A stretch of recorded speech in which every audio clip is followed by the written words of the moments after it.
Let me tell you exactly what happened. A young woman walked into the most expensive boutique in the city. She was wet from the rain. She had an old hoodie on and muddy sneakers, and she was holding a small notebook because that notebook was how she talked.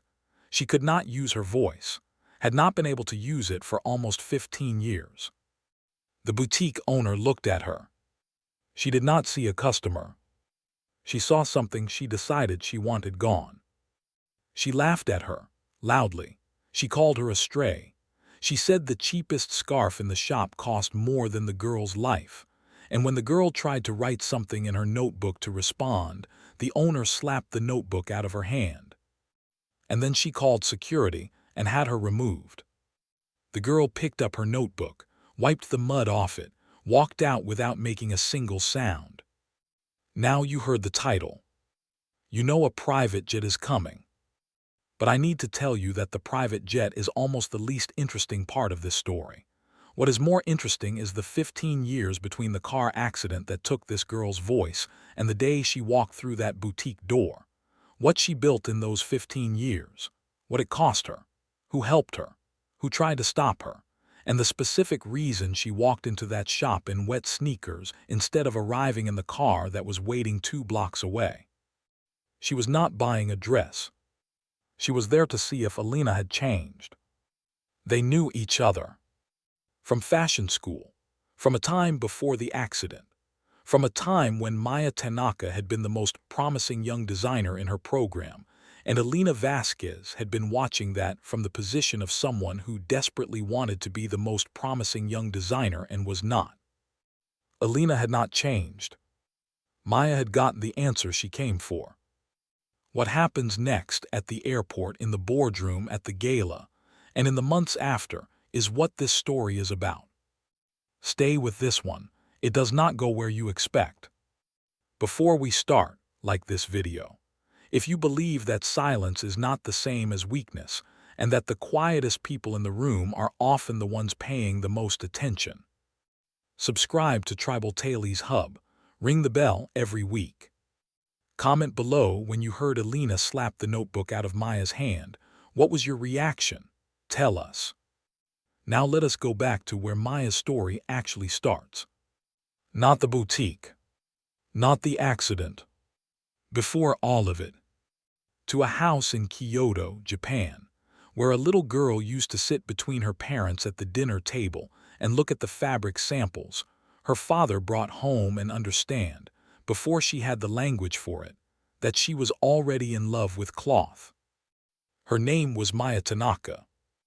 She was born in Kyoto, Japan, in 1990, and she grew up in the specific warmth of a house where beauty was not a luxury but a language.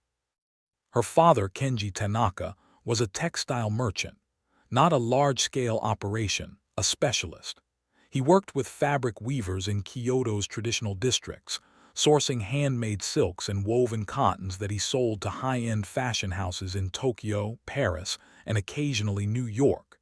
He understood fabric the way musicians understand sound, not as a material, but as a system of possibilities. He had started taking Maya to his warehouse when she was 4. The warehouse was a place that smelled of silk and cedar, and the specific clean smell of fabric that has never been worn. There were bolts of cloth stacked from floor to ceiling, patterns that were hundreds of years old, colors that had been developed through processes passed down from master to apprentice over generations. Maya had run her fingers along them from the time she could walk between the stacks. Kenji had watched his daughter do this and had said to his wife, Hana, on the evening of one of Maya's early visits, "She does not look at the fabric, she listens to it." Hana had said, "What does that mean?" He had said, "She is choosing, not by what looks nice, by what she understands. She is 5 years old and she is choosing the same bolts I would choose." Hana had looked at her daughter. She had said, "Then she has your eyes." He had said, "She has something better than my eyes." Maya's mother, Hana, was a costume designer for a regional theater company. Not famous work, local work. The kind of theater that communities need and that nobody writes major features about. She had done this work for 20 years and had done it with a seriousness that the local newspaper's one annual arts review did not fully capture. From Hannah, Maya had learned the difference between clothes that performed and clothes that expressed. Hannah had said to her, when Maya was 8 and showing her a sketch she had made of a character from a story she had read, "What is she feeling right now?" Maya had said, "She is brave, but she is scared." Hannah had said, "Show me both of those things in the dress." Maya had looked at her drawing.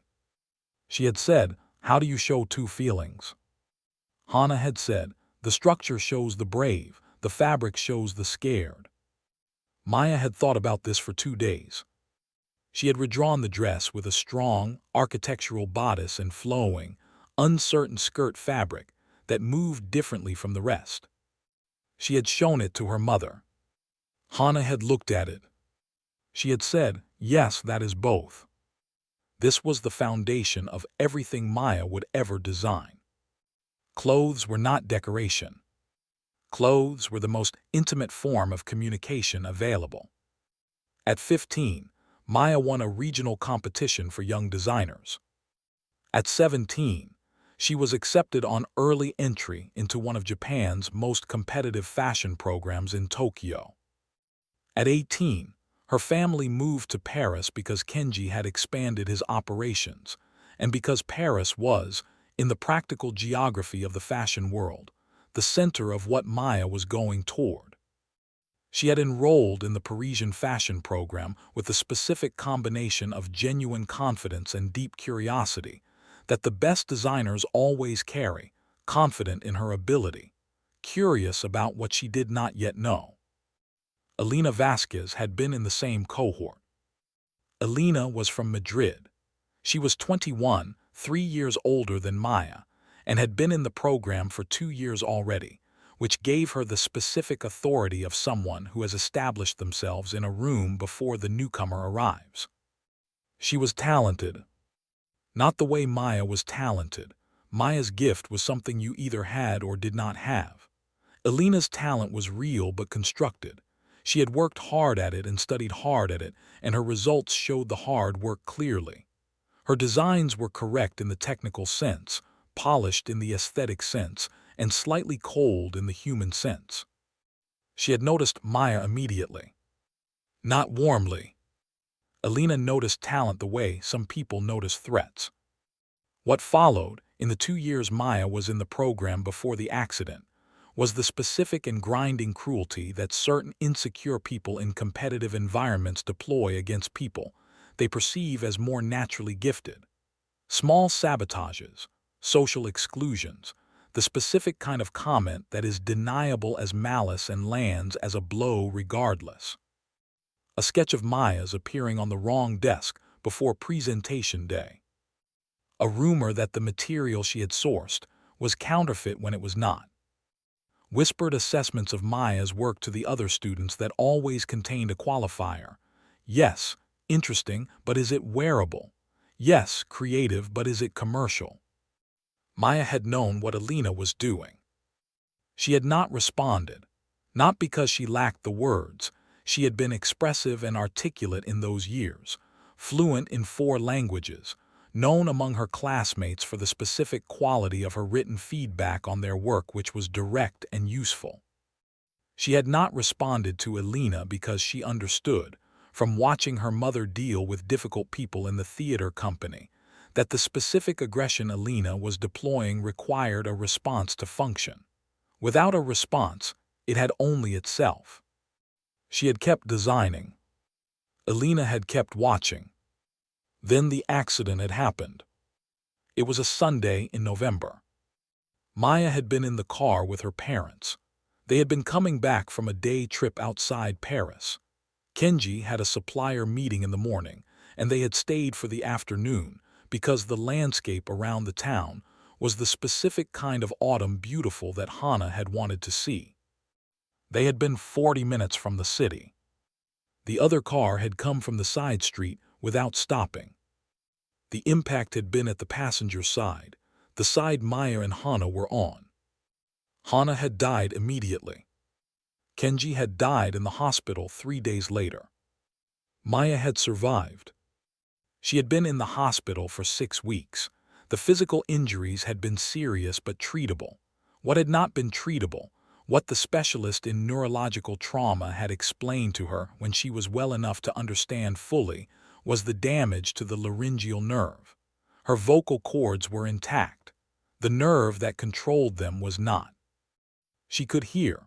She could understand everything said to her. She could produce sound if she tried, a kind of damaged, rasping attempt that required significant effort, and that she had tried twice in the hospital and found more distressing than helpful. She had stopped trying. She had been 20 years old. She was alone. Both parents gone. Her voice gone. She had a small amount of money from the estate, enough to cover living costs for a year if she was careful. She had an apartment in Paris that was in her father's name, and that the landlord had agreed, out of a specific decency that Maya had never forgotten, to let her keep for the remainder of the lease. She had her notebooks. She had her fabric. She had been good at both before. She was going to have to be even better now. What the accident gave her, this sounds strange, and it is strange, and she had spent years thinking about the strangeness of it, was specific. It gave her silence. Not the silence of isolation. The silence of a person who no longer had the option of speaking, and who therefore had to develop, with absolute rigor, every other form of communication available. She had been expressive with her hands before. She had been a precise writer before. She had been observant before. After the accident, these things became what voice had been, her primary instruments. She had also, in the silence, discovered something about her design work that the noise of the program and the social world and Elena's running commentary had obscured. She designed better in quiet. Significantly better. In the 6 months after the accident, living in the apartment with the fabric and the notebooks and the sewing machine her father had given her when she was 12, she had made things that were categorically better than anything she had made before. Not better in the technical sense, she had always been technically strong, better in the human sense, the thing Hannah had called both feelings in one dress. She had understood why. In school, she had been designing while navigating, while managing the social environment, while registering Elena's comments, while producing for an audience. Now she was just designing. She had thought, this is what I was trying to do the whole time. She had thought, now I can do it. She had picked up the fabric. She had started. Subscribed to Tribal Taili's Hub. What Maya built in the years between the accident and the boutique door is the foundation of everything. Don't leave yet. She moved from Paris to London 18 months after the accident. Not for opportunity, not yet. Because Paris held everything she had lost, and walking through the streets of it required a specific kind of emotional management that was taking energy she needed for other things. London was practical. Her mother had a distant cousin there, a woman named Aiko who ran a small alterations shop in East London, and who had offered, in a brief letter that had arrived 3 weeks after the accident, a room in her apartment if Maya ever needed one. Maya had taken the train to London with 2 bags and her sewing machine.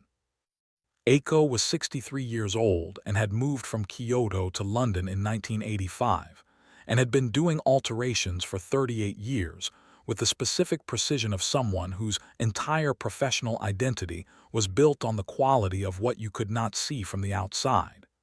The hidden stitching, the invisible mend, the seam that held without showing. She had looked at Maya when she arrived. She had not offered sympathy, she had offered tea. She had said, unpacking can wait, what do you need right now? Maya had written in her notebook, to work. Aiko had pointed to the back room. Maya had set up her sewing machine. She had started the following morning. The basement was not a basement in the depressing sense.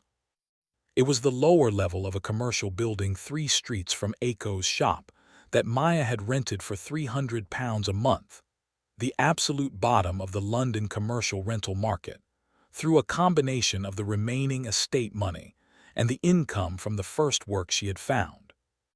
The first work was alterations for Aiko's overflow clients.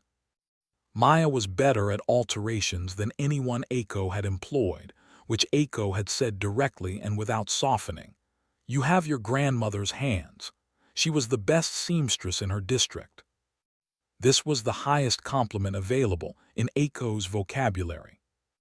Maya had taken the alterations work seriously and had also, in the hours after the alterations were done, started building. She had been building a design portfolio. Not for submission, not yet. For completion.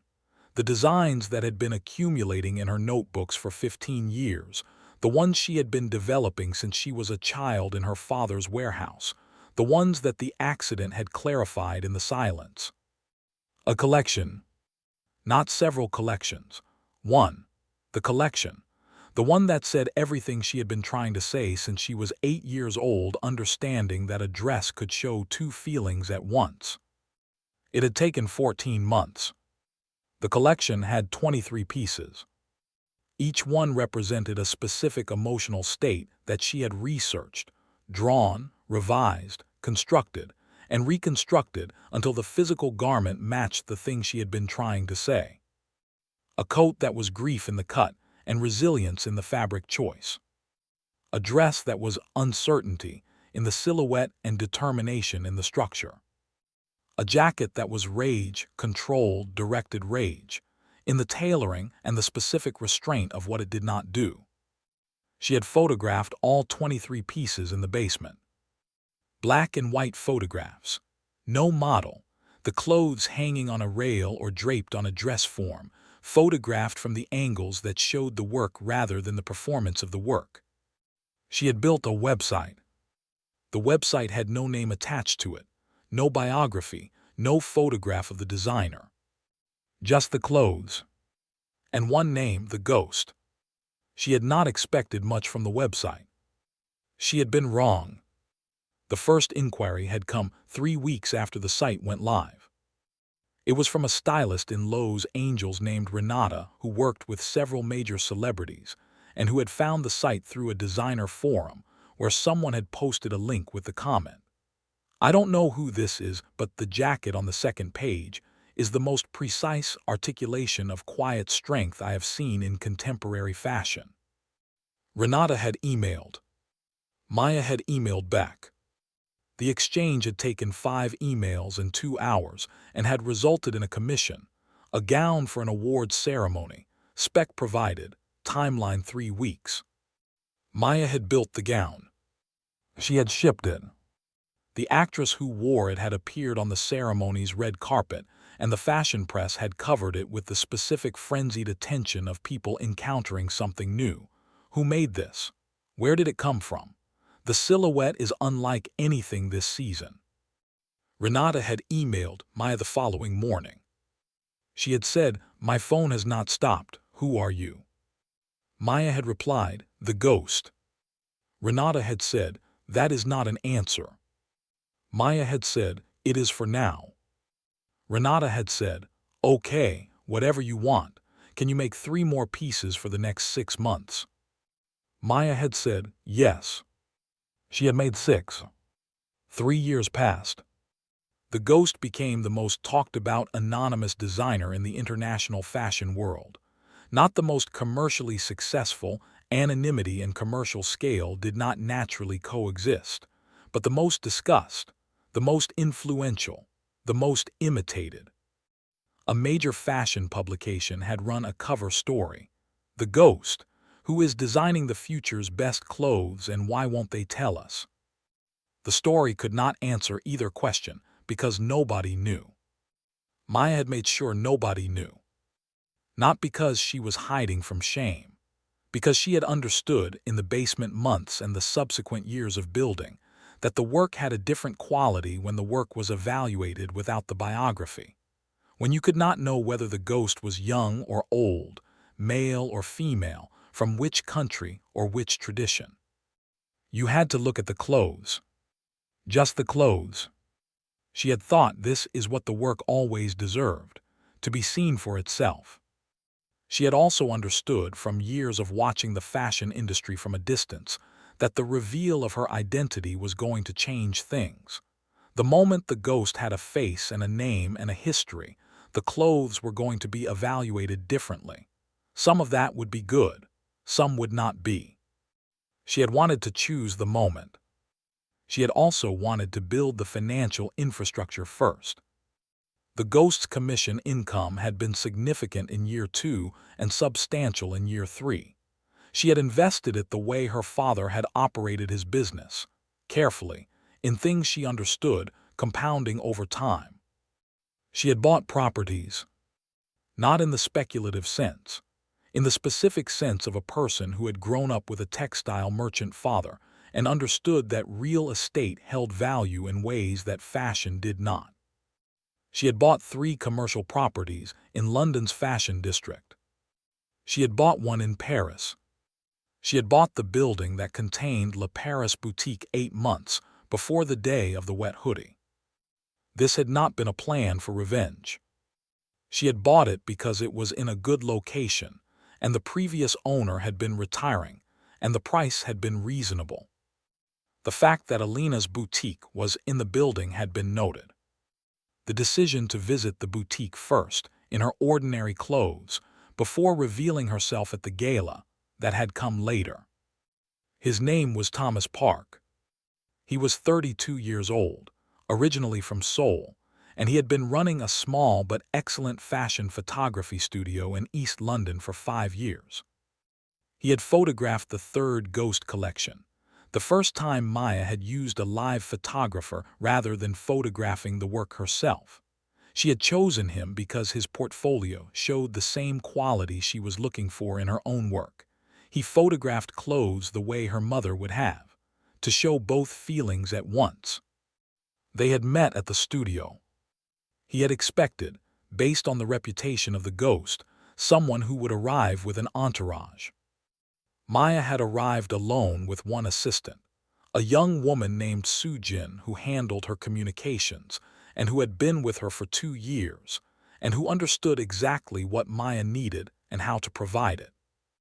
Thomas had looked at Maya when she walked in. He had looked at Soo-jin. Soo-jin had said, "Maya communicates through writing. I will translate when needed, but she is very direct in writing, so translation is usually unnecessary." Thomas had said, "Okay." Maya had looked at his equipment. She had written, "The backdrop, can we change it?" He had said, "What color?" She had written, "No color, natural concrete." He had looked at the concrete wall behind the equipment. He had said, "That wall." She had written, "Yes." He had said, "That is an unusual choice." She had written, "The clothes make the color, the wall makes them honest." He had thought about this. He had said, "Okay." The shoot had taken 4 hours. Thomas had looked at the images on the monitor at the end. He had said, "These are the best photographs I have taken in 5 years." Maya had looked at them. She had written, "Because of the wall." He had said, "Because of the clothes." She had written, "Both." He had looked at her. She had been looking at the images. He had said, "I would like to work with you again." She had written, "I know, the next collection is in 4 months." He had looked at the monitor again. He had said, "I meant more generally." She had looked at him. She had written, "I know what you meant." He had waited. She had written, 4 months. He had said, "As a working relationship." She had written, "Yes, and we will see." He had nodded. He had understood the specific quality of that particular, "and we will see." The working relationship had continued for 2 years. The other thing had developed alongside it in the specific way of 2 people who are building something together, and who discover, in the building, that they are also building toward each other. He had learned to read her written words with the same accuracy that most people read tone of voice. He had understood after 6 months, when Maya was tired, when she was excited, when something had landed badly. Not from her face, she had always had a quality of composure that was not performance but genuine, but from the specific rhythm and selection of her writing. She had learned that he had the qualities she associated with the people she trusted most. He paid attention to what was actually there rather than what he expected to find. He had grown up in Seoul, youngest of 3 brothers, parents who ran a small restaurant and who had worked every day of his childhood to give him the opportunity to do something they had not been able to do. He had studied photography in London on a scholarship that had required him to be better than everyone else in the application pool, because the alternative did not exist for his family. He understood what it cost to build something. He also understood what it cost to lose something. His oldest brother had died in a car accident 5 years before he met Maya. He had told her this on an evening in the studio after a shoot when they had been going through the images, and had arrived at a set that Maya had been looking at for a long time. She had written this one. She had been pointing at an image of a coat, a black wool coat with a structure that was simultaneously protective and restraining, the coat that was grief in the cut and resilience in the fabric. She had written, "This is the one my mother never got to wear." He had been quiet. She had written, "She was the one who taught me that clothes could say 2 things. She died before she could see what I made with that." He had looked at the image. He had said, "My brother never saw my first professional show. He had believed in this more than I did in the beginning. When it happened, he was not there." Maya had looked at him. She had written, "Do you believe in it more now?" He had said, "Yes." She had written, "Why?" He had said, "Because believing in it is what I can still do for him." Maya had held the notebook. She had written slowly, "Yes, that is exactly it." They had sat in the studio for another hour without working. It was the most specific and real conversation she had had with anyone since her parents died. The decision to reveal herself had come out of the relationship with Thomas, though not in the way he had suggested it. He had not asked her to reveal herself. He had said once that he would support whatever she decided. He had also said once that he thought there was a version of the anonymity that was protection and a version that was avoidance, and that only she knew which version she was currently living. She had thought about this for 3 months. She had concluded that both versions were true, and that the question was whether the protection version was still doing what she needed it to do. She had concluded it was not. The work was complete enough to stand with her name attached. She was financially independent enough that the reveal would not put her in a position of vulnerability. And there was the gala. The Global Fashion Gala, the industry's most significant annual event, had approached the Ghost's management through Renata with a proposition: reveal at the gala, a platform and an audience that would make the reveal itself a statement. She had said yes. She had also, in the week before the gala, done something that was not in the plan. She had put on her old hoodie. She had put on her muddy sneakers. She had gone to La Paris boutique in the rain. She had known Elena was in the city.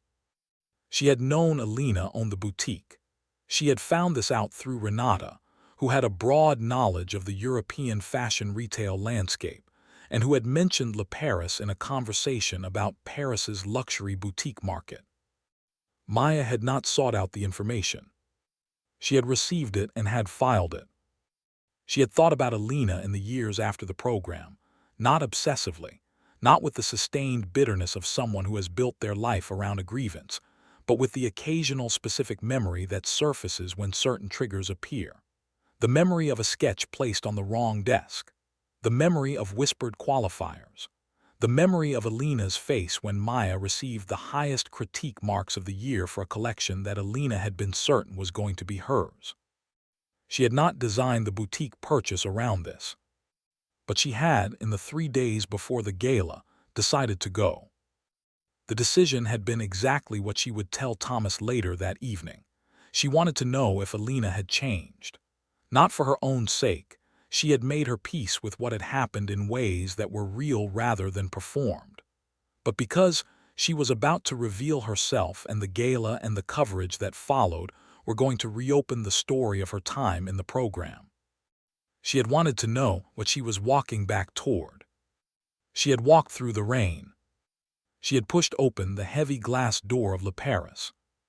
What had happened inside the boutique, the full version of it, was worse than the title suggests. Elena had not just laughed. She had gathered an audience. When the laughter started, two of her staff members had been in the shop. Both had stopped what they were doing and watched. Elena had used their presence as a stage. The cruelty was not just private, it was performed.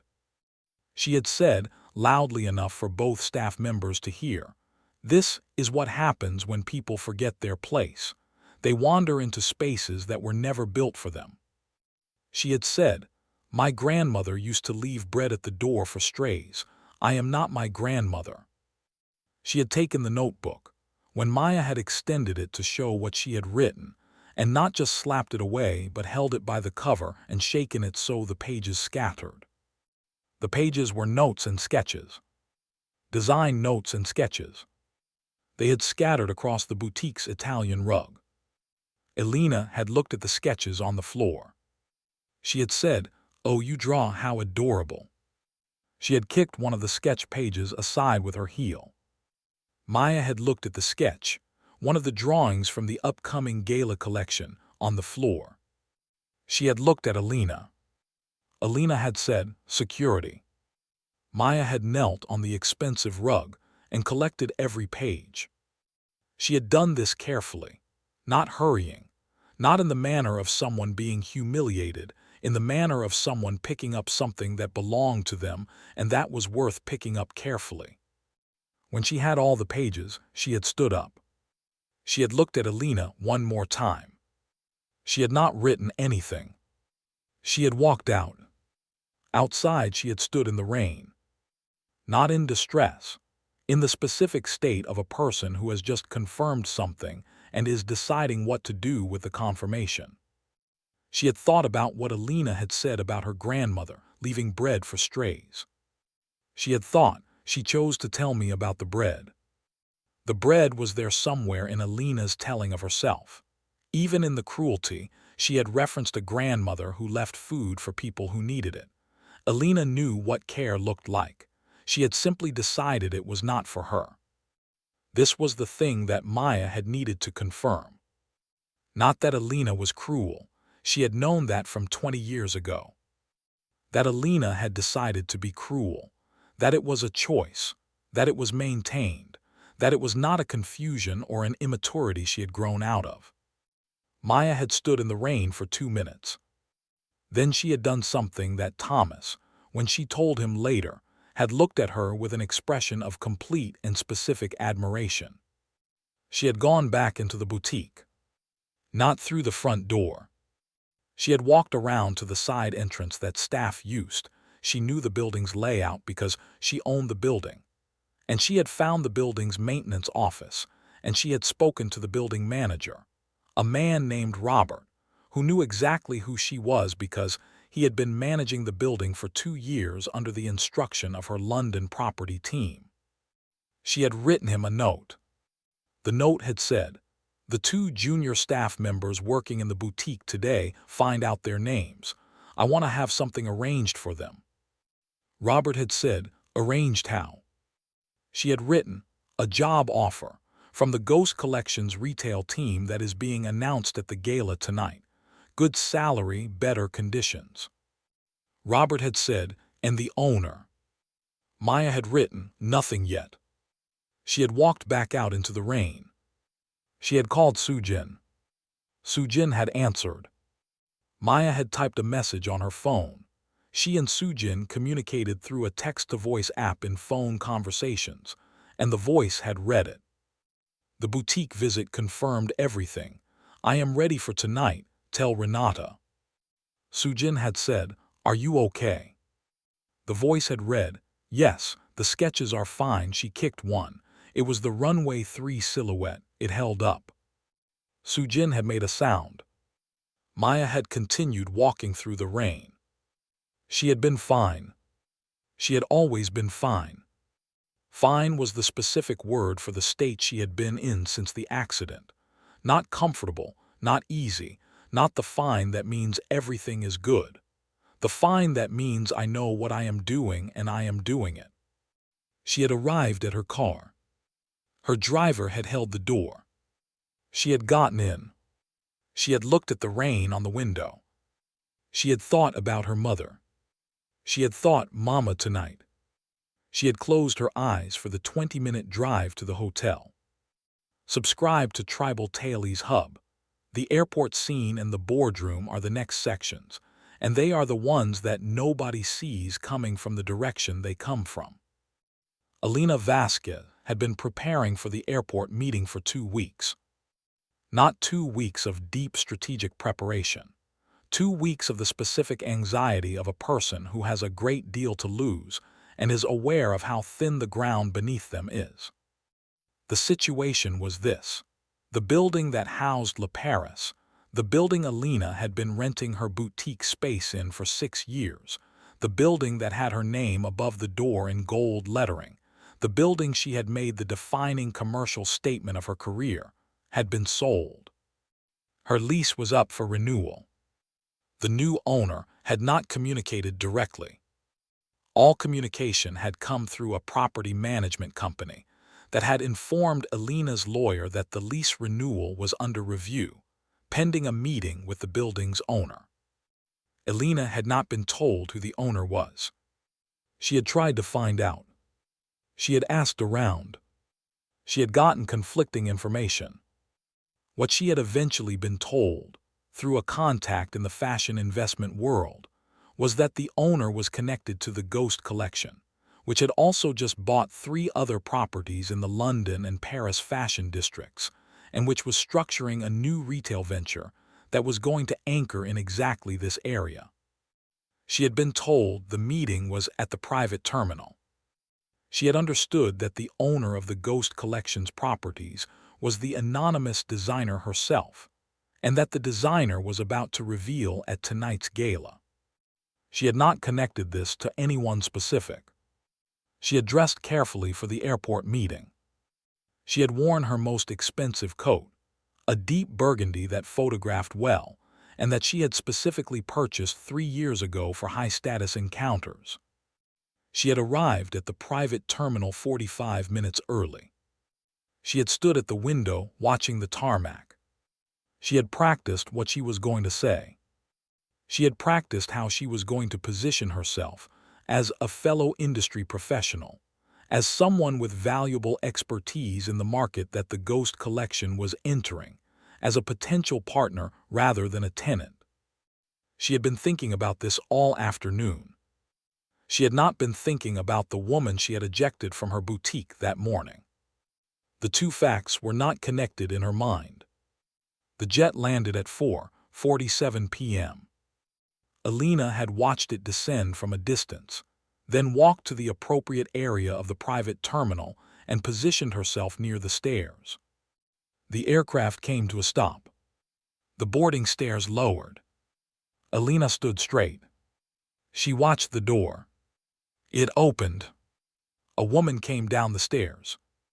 Not hurrying, moving with the specific ease of a person who has nothing to prove to the space they are moving through.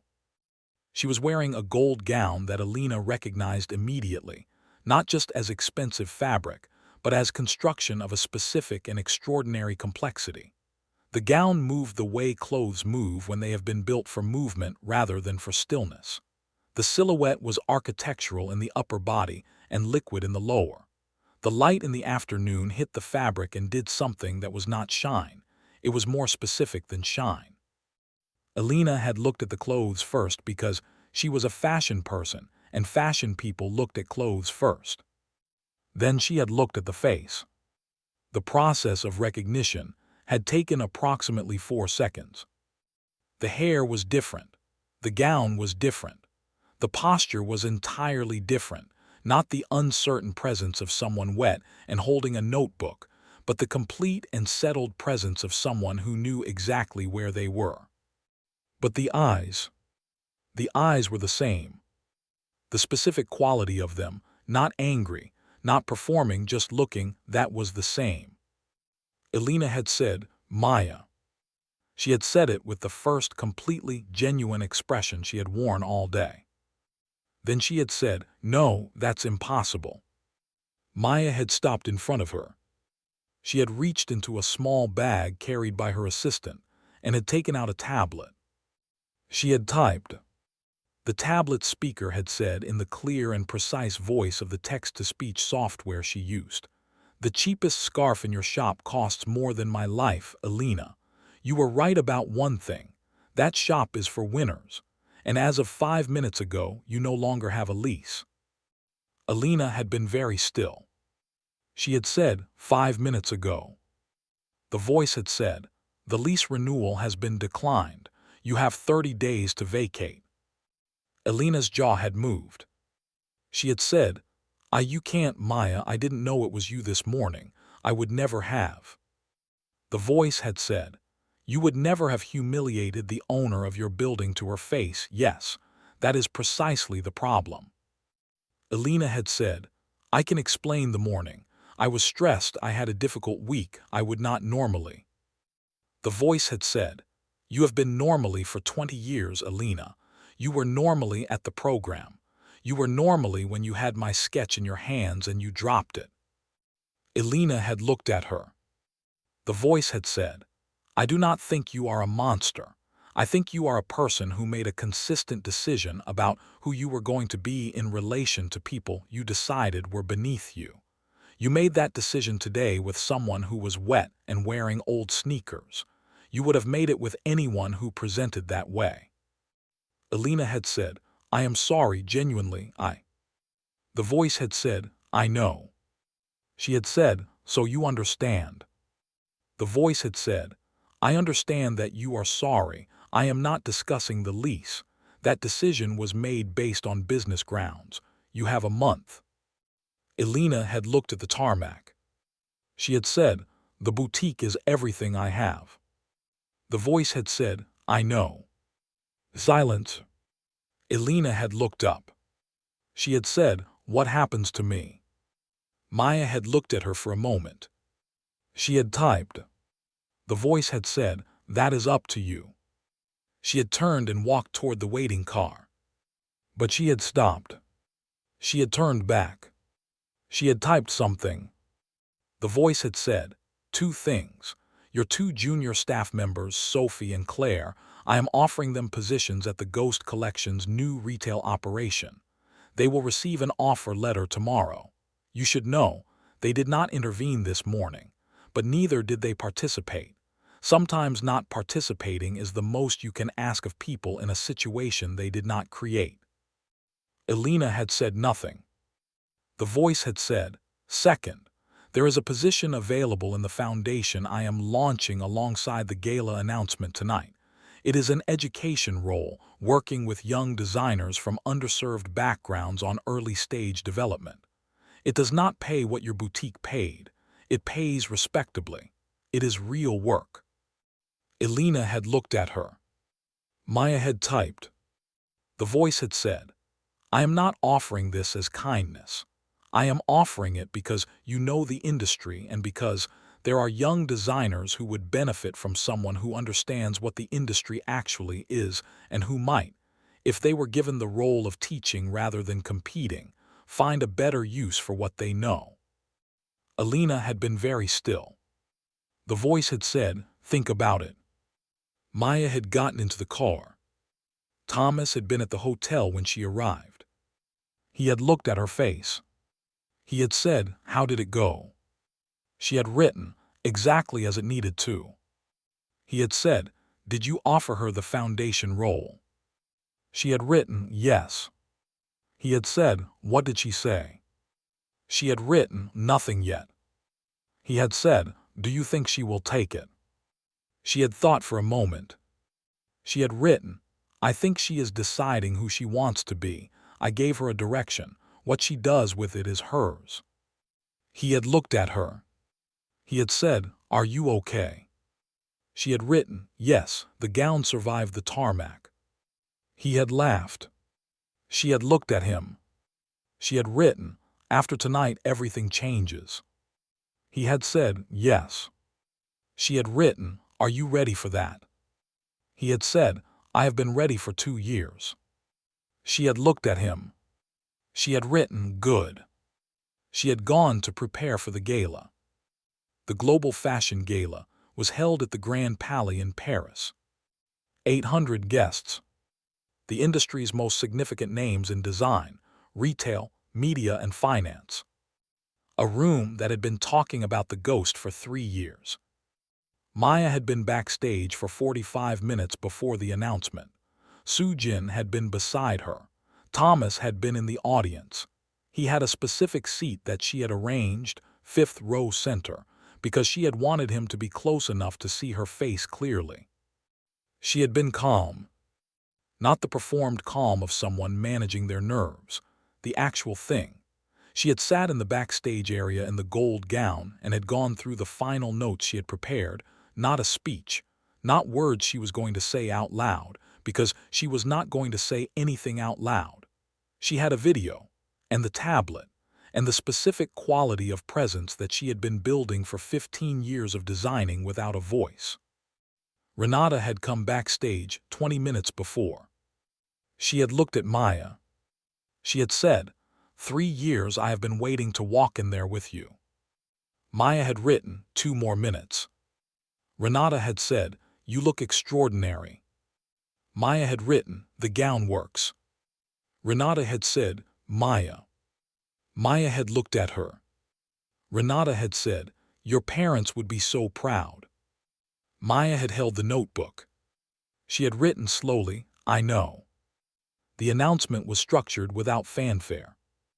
The gala's host, a fashion journalist named Pierre Dubois, who had written 2 of the most significant pieces about the ghost over the previous 3 years, and who had been given the privilege of moderating the reveal, had taken the stage at the appointed time.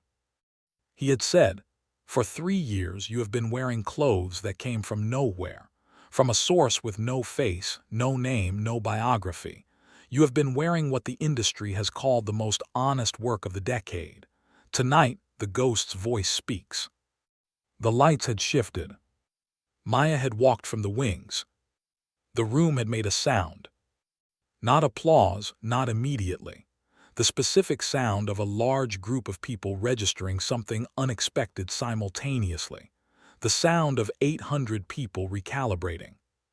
The woman in the gold gown walking to the center of the stage was not what anyone had expected. Not because she was not impressive, she was impressively present, the gown making the specific argument that clothes make when they have been built by someone who understood every piece of them.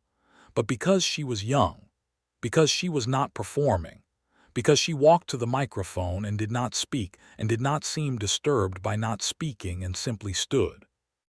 Pierre had said, "This is Maya Tanaka, the ghost." The room had erupted. Maya had stood in the applause. She had not smiled in the performance way. She had the expression she always had, receiving everything, responding to none of it artificially. When the applause subsided, she had stepped to the podium. She had placed the tablet on it. She had typed. The voice had said, "My mother taught me that a dress could say 2 things at once. She showed me that structure says one thing and fabric says another, and the best clothes hold both in the same moment. She did not live to see what I made with that." The room was quiet. The voice had said, "My father taught me that cloth had a memory, that the way it was made determined how it would behave for its entire life. He did not live to see what I made with that either." The voice had said, "I cannot speak with my throat, I can speak with my hands. For 15 years I chose to speak without my name attached because I wanted the clothes to be heard before the biography. I believe the clothes were heard. Now I want to tell you who made them." She had gestured to the screen behind her. A video had played. The video was 4 minutes long. It had been compiled by Thomas over the previous month. It began with the basement in London, not a sad basement, a working basement. Fabric on a rail, a sewing machine, notebooks open, the specific organized environment of someone who knew exactly what they were doing. It showed the first collection. Not the red carpet moments, the making of it, the specific process of construction that most people never saw, the pattern cutting, the fitting on a dress form, the adjustment again, the finished piece hanging on a rail. It showed Aiko's shop. It showed the London properties. It showed, briefly, the tarmac outside a private terminal in Paris. Not the confrontation, just the shot of the jet, which Thomas had taken from a distance. It showed the construction of the gala gown, over 3 weeks, from the first pencil sketch to the finished garment. And at the end, for 30 seconds, it showed a shelter in East London. The shelter that had been receiving the income from the La Paris boutique's lease for the past 8 months. The screen showed the shelter's common room, people eating dinner, a staff member helping someone fill out a form. And over the image, in simple white text, "Clothes can say 2 things, so can buildings. The space that judged people on the quality of their shoes now buys dinner for people who have none." The video ended. The room was completely silent for approximately 5 seconds. Then it stood up. Thomas had been in the 5th row, center. He had watched Maya stand in the applause for the second time. He had watched her face. She was not performing, receiving it. She was actually receiving it. He had understood the difference because he had been watching her for 2 years. After the gala, they had been in the suite she was using as her base for the evening. The public events had finished. Soo-jin had gone to manage the press coordination. The room was quiet. He had looked at her. She had looked at him. She had written, "The reveal went well." He had said, "Yes." She had written, "What happens now is different." He had said, "Yes, are you okay with that?" She had thought. She had written, "I have been building toward it. I am not afraid of it. I have more important things to be afraid of." He had said, "Like what?" She had written, "Like not saying the things I mean to the people who matter." He had looked at her. She had written, "I am saying this to you specifically." He had said, "I know." She had written, "Say what you want to say." He had said, "I have been in love with you for about 18 months, and I have been waiting for the right moment, and I recognize that waiting for the right moment is a habit that I should break." She had written, "Yes, you should break it." He had said, "So." She had written, "So." He had looked at her. She had written, "The right moment was 18 months ago, but this moment is also correct." He had said, "Is that a yes?" She had written, "That is a yes." Elena had called Soo-jin the following morning. She had asked for the information about the foundation role. Soo-jin had forwarded the job description. Elena had read it. She had read it twice. She had sat in her apartment with the job description and her coffee, and she had thought about the boutique, not the loss of it, not the lease termination, but the specific thing the video had said. The space that judged people on the quality of their shoes now buys dinner for people who have none. She had thought about her grandmother. She had thought about the bread at the door. She had thought about what it meant that she had told Maya that story, had offered it in the middle of cruelty, as if some part of her had been trying to point at a version of herself she had moved away from. She had called back. She had said, "I want to take the role." Soo-jin had said, "I will tell Maya." She had said, "Can I ask why did she offer it to me after everything?" Soo-jin had said, "Because she is Maya." She had said, "That is not an answer." Soo-jin had said, "It is the full answer. She saw something in you worth offering a direction to. Whether you take it correctly is yours." Elena had been quiet. She had said, "Okay." She had started the role 3 weeks later. In the first program cohort, she had worked with 12 young designers from across Europe, most of them from circumstances that were significantly below the economic level of the program she and Maya had attended. She had been an effective teacher. Not immediately excellent. In the early weeks she had recognized patterns in herself that she was working against. The instinct to evaluate talent in terms of its threat to her own position, the habit of qualifying praise. She had caught them. She had corrected them. Not perfectly, consistently. On the last day of the first cohort, one of the students, a 20-year-old from Lisbon who had been working nights at a restaurant to afford the program materials, had shown her final collection piece. It had been a coat. The structure showed one thing. The fabric showed another. Elena had looked at it. She had said, "What are you saying in this?" The girl had said, "Brave but scared." Elena had been very still. She had said, "Show me both of those things in the next version. The structure shows the brave, the fabric shows the scared." The girl had said, "That is exactly what I was trying to do." Elena had said, "I know, you almost have it. Come back and show me the revision." She had said it the way people say things when they mean it. It was the first time she had said something about a student's work without the qualifier. Maya had not seen this. She had been in London.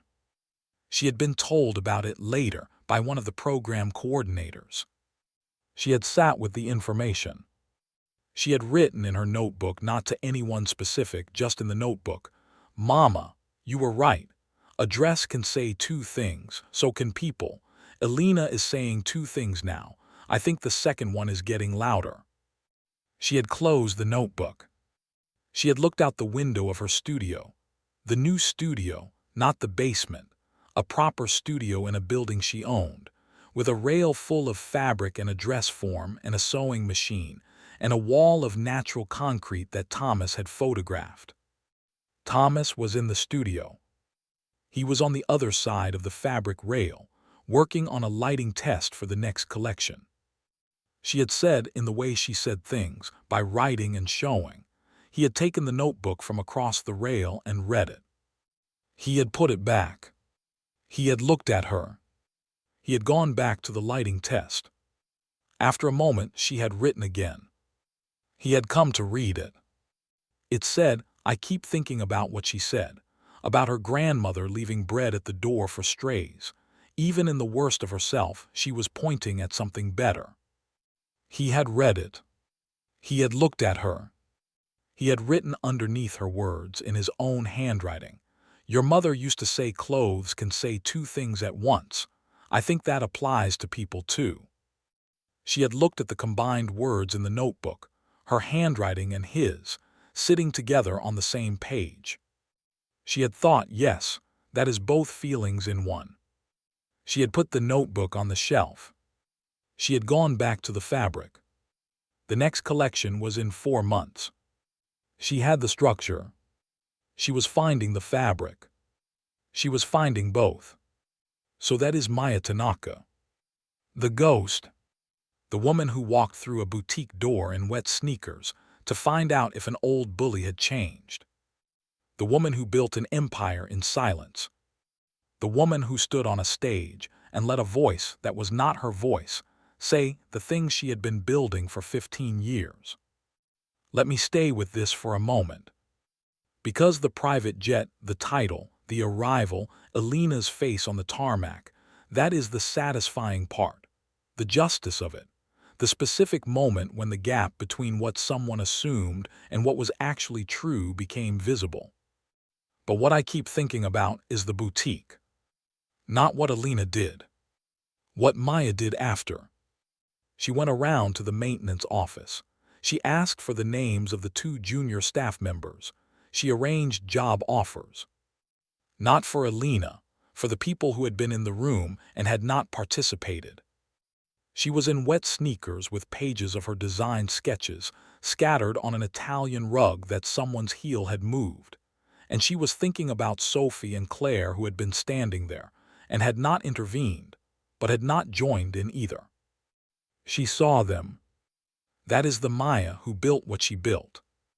Not the revenge plot, not the acquisition of the building, not the jet. The seeing. She had learned to see from her father in the warehouse, running fingers along bolts of cloth and understanding what the hands told you that the eyes might miss. She had learned to see from her mother in the theater, being told that the structure said one thing and the fabric said another, and the best work held both. She had spent 15 years in silence developing the ability to see more completely than she had been able to when she had a voice to fill the space. The silence had taken things from her. It had also given her the ability to hear what most people talked over. There is something about the notebook that needs to be said. Maya's notebook was not just her voice. It was her thinking. When you speak, the thought and the expression happen almost simultaneously, and the expression often outruns the thought. When you write, you have to catch the thought before you give it to the other person. You have to know what you are saying before you say it. Maya had been writing her thoughts for 15 years. She knew what she was saying. Almost always. The things she wrote to Thomas, the things she wrote to Elena on the tarmac, the things she wrote on the last page of the notebook that night in the hotel suite. She knew. She also knew from the notebook and from everything it held that the 15 years of building in silence had been building towards something specific. Not the gala, not the jet, not the confrontation. The 2 junior staff members getting job offers. The foundation with young designers. Elena in a room with a girl from Lisbon, saying the structure shows the brave and the fabric shows the scared. The shelter in East London. The video with the simple white text. Clothes can say 2 things, so can buildings. Her mother had said, a dress can say 2 things at once. Maya had built an entire career on this. And then she had built the rest of the thing, the shelters, the foundation, the education program, as the second thing. The clothes said, I am a designer. Everything else said, I am my mother's daughter. Both things. At once. If this story stayed with you, like it right now. Subscribe to Tribal Tales Hub. Ring the notification bell. Every week we have a story that does not go where you expect it to go. A story about people who spoke in ways other than words. A story about what 15 years of building in silence actually sounds like when it arrives. Share this with someone who communicates differently, who expresses themselves in ways that the loud room misses, who has been misjudged based on what they were wearing or how they were presenting. Tell them this story is for them. Comment below. Tell us about the person in your life who said the most important thing without using words. We want to know. We read every comment. This is Tribal Tales Hub. The boutique owner kicked the sketch on the floor. The sketch was the Runway 3 silhouette. It held up. We will see you in the next story.